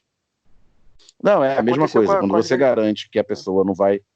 Quando você garante que a pessoa não vai morrer de fome, se ela não aceitar qualquer coisa, o preço do trabalho sobe e o capital reage. Em 2014, quando eu fui eleito deputado federal, teve uma reunião com a representação de setor industrial e tal. Sabe qual era a principal reclamação que eles faziam para mim? Isso em 2014. Aí mais relacionado ao setor de confecções e tal. Era a falta de mão de obra. Eu estou utilizando as palavras deles, tá? Falta de mão... Por quê? Exatamente porque... Falava assim, apagão de mão de obra. Exatamente. Isso em 2014. Por quê? Porque você tinha tido um aumento da renda do trabalhador a partir de programas de políticas sociais, né? Como vocês explicitaram tão bem, e também a partir de uma dinâmica onde você não tinha o trabalhador completamente arriado na sua capacidade de negociação com o desemprego nas alturas, né? Pois é. Bom, a gente já tomou bastante tempo do Glauber. Para quem não sabe, a gente passou 45 minutos tentando conectar com ele. Hoje foi muito difícil, então já peço perdão pelo áudio. Qualquer problema, qualquer problema de comunicação entre a gente está usando o nosso plano D de plataforma. Então, esse foi o Lado B do Rio número 151. Estamos em todas as redes sociais e eu recomendo muito que você, ouvinte, vá lá no nosso YouTube e ouça a live que a gente fez na quarta-feira com a Ana Moser e a Fabi. Falamos um pouco sobre o vôlei, mas muito sobre a política do esporte, sobre o movimento que elas estão puxando sobre democracia no esporte. Eu acho que vale muito a pena ouvir, porque as duas são craques. Também peço que vocês considerem se tornar apoiadores do Lado B do Rio em padrim.com.br/Lado B do Rio. Procure lá e, se você puder nos ajudar a continuar trazendo cada vez mais conteúdo e conteúdo melhor, a gente agradece bastante. Glauber, muito obrigado pela sua participação. Se os ouvintes ainda não te seguem nas redes, como é que faz para te seguir? Poxa vida, primeiro agradecer demais aí também, né, por essa oportunidade. Eu não sei se vocês perceberam, mas eu me senti completamente à vontade aqui com vocês e quero agradecer muito pelo trabalho fundamental que vocês fazem também de romper com as barreiras que normalmente é colocada, por exemplo, pela grande mídia no acesso à informação, reflexão, pensamento crítico. Bom, eu estou no Facebook, estou no Instagram, estou no Twitter. Twitter eu nem lembro qual que é, mas acho que se clicar lá, Glauber Braga, acho que vai ser fácil achar. No Instagram é Glauber_Braga e no Facebook também, Glauber Braga. As rodas de conversa que eu fazia em praça pública, eu remeti para fazer necessariamente para que não faltasse a rotina nesse canal de comunicação para as nossas redes. Então, a que eu fazia no Largo da Carioca, no centro do Rio, faço toda segunda-feira, meio-dia, no Facebook. Já fazia uma sexta-feira, 10 horas no Facebook, e agora faço uma também, que era a que a gente fazia no interior, em Friburgo, na rodoviária, né, de integração. A gente faz toda sexta-feira, às 5h30 da tarde, no vivo do Instagram. No mínimo, todos esses dias a gente está aí também nas redes, dialogando, estabelecendo uma comunicação direta, chamando pessoas que a gente não conhece, para entrar lá pelo Instagram, para conversar com a gente, para criticar, para falar. Tem sido também uma experiência bem bacana. Obrigado mesmo, obrigado demais a vocês pela generosidade de me concederem um espaço tão grande para que a gente pudesse aqui estar falando sobre as nossas ideias, sobre o que a gente acredita que é urgente no enfrentamento imediato contra o fascismo. Um abração grande. Boa noite, Fagner Torres. Boa noite, vocês. Bom dia, boa tarde. Glauber, muito obrigado por ter aceitado esse novo convite.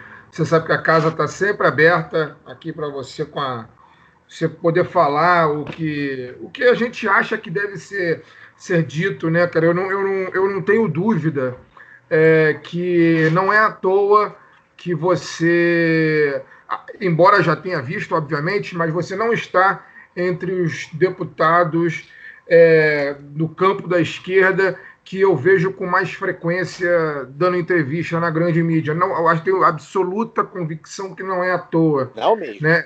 é porque você é o cara que tem um discurso mais radical e que acredita, né, nas coisas que a gente acredita, né? E então o espaço aqui para você, cara, sempre estará aberto para você falar, para você divulgar.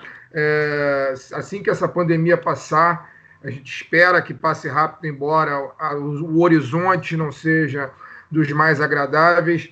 Torcer para que você consiga voltar com as suas atividades no centro do Rio. Algumas eu tive a oportunidade de ir assistir, inclusive. Muito obrigado mesmo, cara, pela sua presença. O Irlan Simões, que é nosso camarada aqui Na Bancada, que esteve contigo também lá do coletivo do Vitória da Bahia, que é um estudioso das torcidas organizadas. Um estudioso das torcidas organizadas, te manda um abraço, inclusive, e agradece pelo apoio que você deu a ele na discussão, junto com uma outra pessoa que é do Flamengo da gente, se não me engano, acho que é o David Butter. Pediu para que eu transmitisse. Davi Butter. Pediu para que eu transmitisse o abraço a você. Um abraço grande para ele, viu, Fagner? Obrigado aí pela lembrança. Beleza. Quero falar aqui uma outra coisa. O Alcides já falou do nosso financiamento coletivo, mas eu quero também falar do financiamento coletivo da Central 3. Né? O Leandro Yamin, que é o nosso quinto elemento, é a eminência parda desse programa, ele fez um vídeo ontem convidando as pessoas a conhecerem o financiamento coletivo da Central 3, que está enfrentando problemas por conta do fechamento do estúdio, né? O estúdio não está podendo ser alugado para outras atividades, os podcasts estão sendo editados de casa, né? E isso fez com que a arrecadação da Central 3 caísse brutalmente, e a gente precisa pagar, a Central 3 precisa pagar o servidor, né, para poder manter o máximo de programas no ar, né? O esforço está sendo muito grande para manter os mais de 30 programas que a Central 3 tem no ar. Então, se vocês puderem entrar lá no Apoia-se da Central 3 e verificar as faixas, aquele que puder, que não tiver tão apertado assim, no momento a gente sabe que é muito difícil o que está acontecendo, mas é importante para a gente poder manter uma casa que é a nossa mãe, a nossa nave-mãe, e que é responsável pela difusão de tanto podcast crítico, né, que tem um olhar completamente diferente do mainstream, que leva informação de qualidade, né? Então, se vocês puderem olhar, eu agradeço particularmente, em nome de Fagner Torres, eu agradeço particularmente. Outro agradecimento que eu quero fazer, essa semana nós alcançamos no Twitter o número de 25 mil seguidores no Twitter do Lado B. Para a gente é um número muito expressivo, o que mostra que a gente está sendo mais visto. A nossa audiência ela tem subido cada vez mais, é impressionante. São 25 mil seguidores que nós conseguimos organicamente, a gente nunca botou R$1 nessa atividade, inclusive recusando dinheiro, né? Porque quem não sabe, eu até deixei uma pista no próprio Twitter, mas banco já tentou nos cooptar, sistemas já tentaram nos cooptar, e a gente segue. Quando a gente está dizendo sistema, a gente não está dizendo tipo uma coisa abstrata, não. É tipo não, sistema S. Sistema S. Sistema S mesmo. Bancos e o Sistema S já tentaram nos cooptar, já nos ofereceram proposta de patrocínio. A gente não quer, eu repito aqui, a gente não quer. Banco para a gente só nos serve se for com a vidraça quebrada. Fora isso... Por mais que seja um banco vermelho, não nos serve. Não nos serve. A gente não constrói ponte com banco. Aqui a gente quer muro com eles. Então, eu quero agradecer esses 25 mil que estão com a gente organicamente desde o começo, desde que a gente era ouvido por meia dúzia de seguidores. Hoje a gente tem uma audiência estrondosa e a nossa capacidade nas redes sociais também só melhora. Outra coisa que eu quero falar rapidamente, a Argentina, nosso vizinho aqui, o presidente Alberto Fernandes acaba de declarar que a quarentena será prorrogada por mais 3 semanas, e a Argentina é um país de 40 milhões de habitantes e que tem um dos números mais baixos de infectados pela pandemia do Covid-19, o que mostra que ter governo, um governo sério, né, que procura ser sério e que procura pensar na vida das pessoas, faz muita diferença no momento que nós estamos. Lá, pelo que eu tenho lido, o movimento anti-quarentena, inclusive, está recrudescendo, está aumentando, mas ele firmou o pé e mantém por mais 3 semanas a quarentena, o que vai garantir a vida de milhares de argentinos, ao contrário do que está acontecendo aqui, quando a gente está completamente no escuro, não sabemos quantos infectados temos, quantos mortos reais temos, e aqui a tendência é de cada vez maior flexibilização, jogando a população ao léu, né? Então vale a pena o registro. E por fim, já que o tema antifascismo está em voga, né, eu quero anunciar que no próximo sorteio do Lado B do Rio, eu quero fazer uma doação antifascista para aquele sorteado. Eu tenho 2 livros aqui que tratam do tema, são 2 romances, né, que tratam do tema, que são o Por Quem os Sinos Dobram. Um deles vai para o nosso sorteado no Padrim aqui esse mês, para fazer campanha antifascista, porque, repito, antifascismo é o mínimo, fascista não é gente. Ser antifascista não é mais do que obrigação. Um abraço. Daniel, boa noite. Muito obrigado ao Glauber, né, pela segunda vez aqui no programa, considerando a situação, né, dessa vez de forma remota.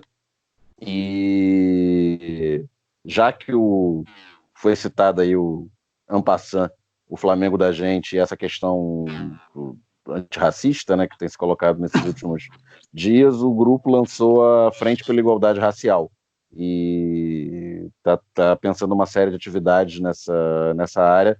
Está nas redes do grupo, quem quiser olhar no Twitter e no Facebook, só digitar Flamengo da gente, olha lá. Quem for rubro-negro tiver interesse em participar, será bem-vindo. Muito obrigado aí e até a próxima semana. Eu só tenho uma coisa para falar antes de terminar esse programa. Eu queria agradecer a doce mensagem que o nosso amigo Daniel Pandeló mandou para todos nós do programa, falando sobre como a gente ajuda ele a se manter conectado com aqui a região metropolitana. Ele é daqui, mas se mudou para Petrópolis para ter uma vida mais tranquila, e lançou aí um EP, tipo um livro em musicado, um negócio bem legal. Chama-se Invocações. Se vocês procurarem Daniel Pandeló Correia, vocês acham, se vocês quiserem tentar ouvir e tal. Acho que vale a pena. É só isso que eu tinha para dizer. Agradeço ao Glauber, foi muito legal aqui. Sobre essa questão que o Fagner falou. O Fagner falou sobre a questão dos números, né? Hoje foram mais de 1.500. Não testar virou uma estratégia de Estado. Não sei o que pode ser feito em relação a isso. O poder executivo nesse momento, no momento, o poder executivo dos estados também está escondendo, o poder executivo federal está escondendo, e nesse momento é uma coisa muito bizarra, porque a gente vai descobrir daqui a 4 anos, quando a Fiocruz fizer uma grande pesquisa, a gente vai descobrir o tamanho do estrago que foi feito hoje. Eu acho isso uma coisa absolutamente angustiante. Caio? Tá, só para você quer concluir? Só para eu poder me despedir. Eu ia encerrar, pode falar. Mas eu preciso me despedir. Agradecer ao Glauber, né, novamente a presença, como eu sempre digo, é o cara que me representa melhor do parlamento, em qualquer instituição, é o cara que me representa de fato. Continuamos juntos, abrimos aqui um diálogo, nós que estamos aqui, a gente até brincou hoje no nosso grupo, que a gente está aqui para tensionar mesmo os quadros à esquerda, né? Nem alguns, assim, quando você fala para a CNN, para a Globo News, né? E com o Glauber a gente não precisa. O Glauber é isso mesmo aqui no Lado B, e seria se a Globo entrevistasse. A Globo, como o Fagner disse, não entrevista. E por um motivo muito simples, é um cara que é um companheiro de socialismo, né? Assim como um companheiro de Flamengo também. É um cara que é flamenguista e socialista. Então é uma figura realmente brilhante. Glauber, obrigado. Queria também dizer que... Valeu, Daniel. Queria dizer também que o Irlan vai brigar com o Fagner, porque o Fagner chamou o Esporte Clube Vitória de Vitória da Bahia, né, que é o que eles detestam que chame, quando todo mundo sabe que, na verdade, é o Vitória. É que não pode confundir com Vitória do Espírito Santo, cara. Pois é. Dizer que tem texto lá no site, tá? Tem texto novo no site. O Daniel escreveu um texto bem legal, bem bacana, sobre como a mídia brasileira retrataria a crise política e a crise sanitária no Brasil se fosse um país eco qualquer aí da América Latina, né? Um Kubanacan, então um Eldorado. Daria os nomes aos bois. Também mandar um abraço para o camarada Guilherme Lima, lá de Santa Catarina, mandou um recado para a gente, bem bacana, um relato bem chocante de como, desde cedo, se deparou com o racismo estrutural, o racismo, realmente, o racismo real, ele que é branco, e se deparou com uma situação de racismo muito cedo, e, enfim, está no lado certo agora. Um abraço para o Guilherme Lima. Queria dizer que o livro que o Fagner a gente vai sortear e vai dar para o nosso padrinho ou madrinha, vai com dedicatória, tá? Vai ser bem especial. O Fagner vai lá assinar, vai dizer as palavrinhas bonitas que ele sempre gosta de dizer, e lembrar, por fim, que o Brasil chegou hoje no dia 80 de quarentena. O Brasil registrou 34 mil mortes por Covid. Somos o terceiro país, somos não, né? O Brasil é o terceiro país do mundo com mais mortes em números absolutos, né? Registrava até o dia 30, não atualizei esse número ainda, mas até o dia 30 eram 132 mortes por milhão de habitantes. Agora provavelmente já é mais. O México, que também está com a curva ascendente, tem 73 mortes por milhão de habitantes. A Colômbia tem 18 e a Argentina tem 12. O que significa dizer que o governo Bolsonaro e o Jair Messias Bolsonaro é mais letal que o vírus e segue solto, vivo e ainda por cima presidente da República. É isso. Até semana que vem. E só para finalizar, um último abraço. Professor Giliad Silva, ele é professor de Ciências Econômicas, mora no interior do Pará, e por acaso descobri que ele é ouvinte do Lado B, que um outro ouvinte nosso entrou em contato com a gente em inbox, pedindo ajuda de um professor de economia negro para poder fazer a análise socioeconômica. Deixa eu só colocar aqui, ele queria um professor negro, né, que fizesse uma análise, enfim, uma análise da economia. Ele é estudante da UNB, o Rafael Braz, e eu indiquei o professor Giliad Silva, por acaso, pedi uma ajuda ao nosso amigo João Leonardo Medeiros. João Leonardo me falou: procura o Giliad, me deu o telefone, eu passei o telefone para o Rafael e descobri que o Giliad, por acaso, que mora no interior do Pará, é ouvinte do Lado B e disse que nos adora. É impressionante a vazão que esse programa está tomando. Eu não sei se isso é bom ou ruim em épocas de fascismo, mas eu acho que é a nossa... Eu não sei se é bom ou se é ruim, mas é o nosso objetivo. Então, fica aí um abraço para o Giliad Silva. E é isso. Bom, gente, muito obrigado pela audiência de vocês e até semana que vem com mais um Lado B do Rio. ZYB 1177, Rio de Janeiro. Você ouviu Lado B do Rio, mais uma produção da Central 3. Estamos encerrando por hoje. Boa noite e até a próxima.